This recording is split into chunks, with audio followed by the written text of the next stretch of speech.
Hello viewers, সবাইকে স্বাগতম জানাচ্ছি নতুন আরেকটি ভিডিওতে। তো আজকের এই ভিডিওতে একটা বিষয় নিয়ে আলোচনা করবো, সেটা হচ্ছে বেতন স্কেল বা টাইম স্কেল, এটার ধাপ পরিবর্তন এবং কিভাবে আপনি আপনার বেতন নির্ধারণ করবেন। যে আপনি নতুন টাইম স্কেল বা আপনার আহ, বেতন স্কেল পরিবর্তনের পরে আপনি কিভাবে কোন স্কেলে বেতন পাবেন বা কত হবে সেটা কিভাবে নির্ণয় করবেন সেটাই দেখানোর চেষ্টা করবো আজকের এই ভিডিওতে। যেহেতু খুব শীঘ্রই পে স্কেল হতে যাচ্ছে, সো এই বিষয়ে সবারই ধারণা থাকা দরকার যারা সরকারি চাকরিজীবী আছেন তাদের ক্ষেত্রে। সো আশা করছি ভিডিওটা মনোযোগ দিয়ে দেখার চেষ্টা করবেন। তো বেতন স্কেল বা ধাপ পরিবর্তন হয়ে থাকে তিনটা ঘটনার প্রেক্ষিতে। একটা হচ্ছে আপনার পদোন্নতি হলে আপনার গ্রেড পরিবর্তন হবে। তারপরে হচ্ছে কি আপনি যদি আপনাকে উচ্চতর গ্রেড দেওয়া হয় 10 বছর এবং 16 বছর পূর্তিতে, যেটা দেওয়া হয় সেটা যদি আপনি পেয়ে থাকেন। আর হলো গিয়ে আপনি টাইম স্কেল পাবেন। সো পদোন্নতি পদোন্নতি বলেন, উচ্চতর গ্রেড বলেন, টাইম স্কেল বলেন, এগুলো আপনি আহ পাবেন হচ্ছে গিয়ে সময় সাপেক্ষে। যেমন পদোন্নতি হচ্ছে কি নির্দিষ্ট মেয়াদ পর পর, যেমন 3 বছর, 4 বছর এরকম। যদি আহ জট না থাকে, উচ্চতর গ্রেড এটা আপনি হচ্ছে গিয়ে 10 বলেন অথবা এখানে 16, এরকম সময় পর পর আপনি এগুলো পেয়ে যাবেন। 10 বছর, 16 বছর পর্যন্ত গ্রেড দিয়ে থাকে উচ্চতর গ্রেড গুলা। টাইম স্কেল মনে করেন সরকার একটা নির্দিষ্ট সময় পর পর দিয়ে থাকে। যেমন এখন নতুন একটা পে স্কেল বা টাইম স্কেল দেওয়ার চিন্তা ভাবনা করছে। সো এই তিনটা ঘটনার প্রেক্ষিতে কেবল আপনার বেতন স্কেল বা আপনার যে বেতনের যে ধাপ, যেটা বেসিক আছে সেটা পরিবর্তন হবে। সো এই তিনটার উপর ভিত্তি করে কিভাবে আপনি আপনার বেতনকে পরবর্তী ধাপে নিয়ে যাবেন সেটাই এখন আলোচনা আলোচনা করব। তো এক্ষেত্রে দেখেন এখানে, আচ্ছা আমি একটু পরে দেখাই। এখানে বেতন স্কেল যেটা ফিক্সেশন পদ্ধতি, মানে আপনি ফিক্সেশন করবেন, যেটাকে আমি বলি পে ফিক্সেশন, যেটার মাধ্যমে আপনি স্যালারি নেবেন। সো এটা আপনি কিভাবে করতে পারেন? তো এর পদ্ধতি আছে, এখানে দুইটা পদ্ধতি আছে। পদ্ধতি দুইটার মধ্যে একটা হচ্ছে পার্থক্যযোগ পদ্ধতি আর একটা হচ্ছে গিয়ে ইনক্রিমেন্ট ফ্যাক্টর পদ্ধতি। সো দুইটা পদ্ধতি দিয়ে বের করা যায় আপনার বেতন। তবে বাংলাদেশে মানে সবচেয়ে বেশি বা সনাতন পদ্ধতি যেটাকে বলা হয় বা খুব আগে থেকে ব্যবহার হয়ে আসছে সেটা হচ্ছে এই পার্থক্য যোগ পদ্ধতি। তো পার্থক্য যোগ পদ্ধতিটা দিয়ে কিভাবে আপনারা আপনাদের বেতন নির্ধারণ করবেন বা পে ফিক্সেশন করবেন, ইনক্রিমেন্ট ফ্যাক্টর পদ্ধতি দিয়ে কিভাবে করবেন সেটাও দেখাবো। কিন্তু বিষয়টা হচ্ছে কি, সবচেয়ে বেশি যেটা কাজে লাগে সেটা হচ্ছে পার্থক্য যোগ পদ্ধতি। তো ইনক্রিমেন্ট ফ্যাক্টর পদ্ধতি এবং পার্থক্য যোগ পদ্ধতি দুইটাই আজকে আমরা জেনে নিব। সবচেয়ে বেশি যেটা কাজে লাগে পার্থক্য যোগ পদ্ধতি আমার মনে হচ্ছে। কারণ হচ্ছে কি, দুইটা পদ্ধতি দেখার পরে আপনারা এর মধ্যে পার্থক্য নিরূপণ করতে পারবেন এবং বুঝতে পারবেন যে কেন এটা হচ্ছে। সো প্রথমে আমরা দেখবো হচ্ছে পার্থক্য যুগ পদ্ধতি। সো পার্থক্য যুগ পদ্ধতির ক্ষেত্রে আমরা একটা সিনারিও ধরে নিব। সো সিনারিওটা ধরে নিচ্ছি। মনে করেন পুরাতন বেতন স্কেল হবে 14তম গ্রেডে। সো 14তম গ্রেডের পুরাতন বেতন স্কেল একটা আমরা ধরে নিচ্ছি। তো পুরাতন বেসিক, এই 14তম গ্রেডে তার বেসিক হচ্ছে 10,200 টাকা। মনে করেন যে 10,200 টাকা হচ্ছে তার পুরাতন বেসিক। পুরাতন বেসিকটা হবে এটা।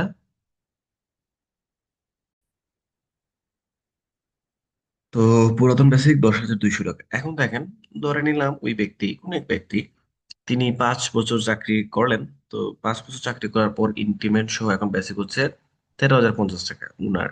মানে উনি 5 বছর করে ওনার বেসিকটা শুধু, মানে পুরো বেতন না, যে মূল বেতন সেটা আসছে 13,050 টাকা। তাহলে এইখানে তার বেসিকের পার্থক্যটা আমার নির্ধারণ করতে হবে। এখন বেসিকের পার্থক্য কেন নেব? কারণ হচ্ছে গিয়ে ইনক্রিমেন্ট, সে এটা তার চাকরি কালে, 5 বছর চাকরি কালে সে তার কর্মকালে সে কর্ম করেছে দেখে এটা সে পেয়েছে 5 বছরের জন্য। কিন্তু বেতন স্কেল যেটা, সেটা সরকার নির্ধারণ করে দিয়েছে। সুতরাং এটা উনার নিজের কর্মের মাধ্যমে পরিবর্তন হয়েছে, এই যে পার্থক্যটা। তো পার্থক্যটা কত মূলত, 5 বছর চাকরি করার পর ইনক্রিমেন্টের যে বেসিক, সেটা থেকে বাদ দিবেন এই যে পুরাতন বেসিক যেটা আছে সেটা বাদ দিবেন। তো এখানে 5 বছর চাকরি করার পর উনার হচ্ছে গিয়ে ধরেন ইনক্রিমেন্ট সহ বেসিক 13,050 টাকা, আর উনার পুরাতন বেসিক হচ্ছে 10,200 টাকা। তাহলে এক্ষেত্রে উনার আহ এই যে দেখেন বেসিক পার্থক্য হচ্ছে 2,850 টাকা, এটা হচ্ছে বেসিক। তাহলে নতুন যে বেতন স্কেল চোদ্দতম গ্রেডে সরকার দিবে, ধরে নিলাম নতুন বেসিক দিল 21,000 টাকা। তাহলে নতুন বেসিক তার কিভাবে নির্ণয় হবে? এটা তো দিয়ে দিল, কিন্তু সে সে কি এই বেসিক পাবে না? এই যে নতুন বেসিকটা নির্ধারণ করা হবে এইভাবে, নতুন যে বেসিক দিল সরকার সেটা, এটার সাথে বেসিকের যে পার্থক্য, আগের যে বেসিকের পার্থক্য, মানে নতুন বেসিক দিল 21,000 টাকা, আর বেসিক পার্থক্য হচ্ছে 2,850 টাকা।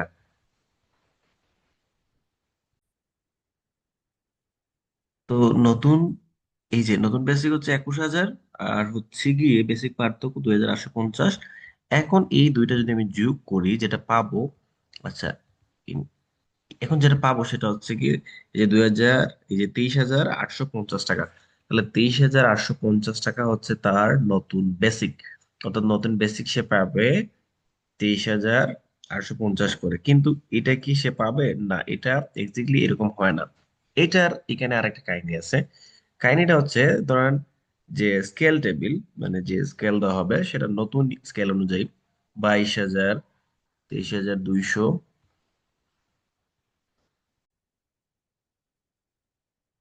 এখানে স্কেল টেবিলে হচ্ছে 22,000, 23,200, 23,900, 24,300। এখন তাকে যে বেতন দিতে হবে সেটা স্কেল অনুযায়ী বেতন দিতে হবে, তাকে তো আর তার যেটা আসে সেটা দেওয়া যায় না। এখন এক্ষেত্রে কি করা লাগবে? দেখতে হবে এই টাকার মধ্যে কোনো স্কেল পড়ে কিনা। সো এখানে দেখেন কোনোটাই এখানে পড়ে না। যদি না পড়ে তাহলে দেখতে হবে তার নিকটতম কাছাকাছি উপরের দিকে, মানে উচ্চ ধাপে কে আছে। দেখেন 22,000, 23,000, 23,200 নিচের ধাপে 23,900, মানে এই দুইটার মাঝখানে আছে 23,850, আর তার ঠিক উপরে আছে 23,900। তাহলে সে পাবে হচ্ছে কি 23,900 টাকা। এটা হবে তার, এই 23,900 টাকা হবে তার নতুন টাইম স্কেল। আচ্ছা, এবার হচ্ছে ইনক্রিমেন্ট ফ্যাক্টর পদ্ধতি।